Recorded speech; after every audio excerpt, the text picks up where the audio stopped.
Our last guest is Jackson Riegler. He's the founder of Oshki and also a student at the University of Michigan. How you doing, Jackson? Pretty good. How about you? Thanks for having me on. So tell me, Oshki, the name, and what do you do?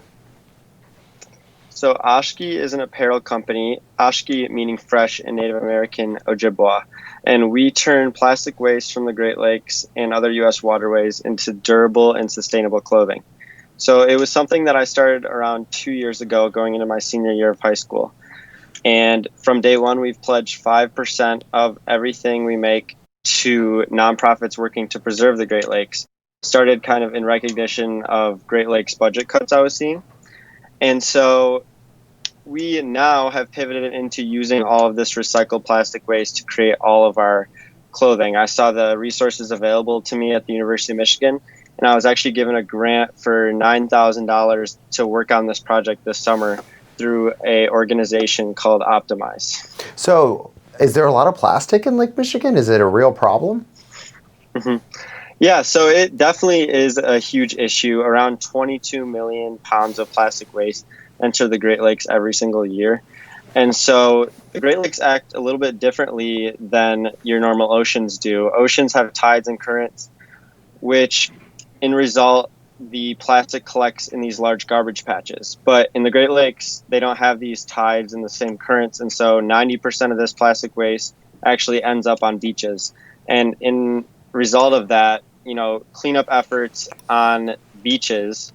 There's a picture of one of our beach cleanups in which I have the community of Muskegon collect the plastic, and we actually send it to be made of AshKey fabrics, get into our supply chain. And so, beach cleanups are a huge benefactor of collecting this plastic waste in the Great Lakes.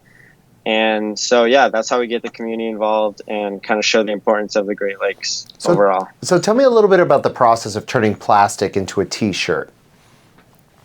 Yeah, so PET plastic is collected, sterilized, and ground into little pellets. I actually do have these little images or little things right here where it's actually plastic to these little pellets. And then it's then turned into this like soft polyester yarn. And it's through a company we work with in North Carolina that has relationships with recycling centers around the United States. And so it's pretty amazing if you feel the shirts, actually, I'm wearing one right now, how soft the material can become. Cool. So what is your advice to entrepreneurs who want to start an eco-friendly business? Because, plastics in the environment have become a hot button issue, especially straws this year. I'm sure you've seen all the memes. What is your advice for entrepreneurs who want to integrate, environmental friendliness with their entrepreneurial idea?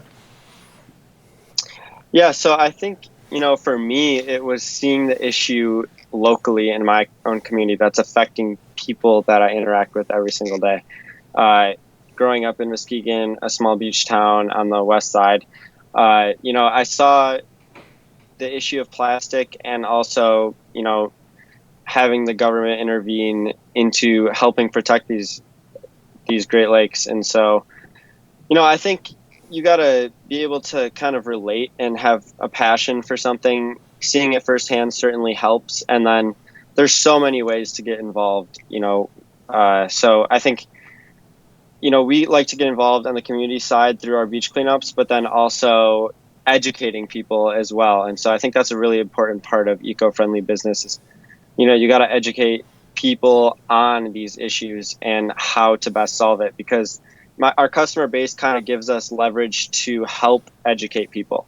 So it's not just about helping through the purchasing of our products. It's also, the blog posts on our website and helping educate people on these issues and ways they can solve it themselves. So are you looking to produce other types of apparel like pants, hats, suits, etc.? What can you produce with this plastic? So, making polyester out of this plastic, polyester can be used for so many things. We're actually looking into going into women's leggings here pretty soon. We've got a couple prototypes, as well as men's board shorts, hopefully in next early summer.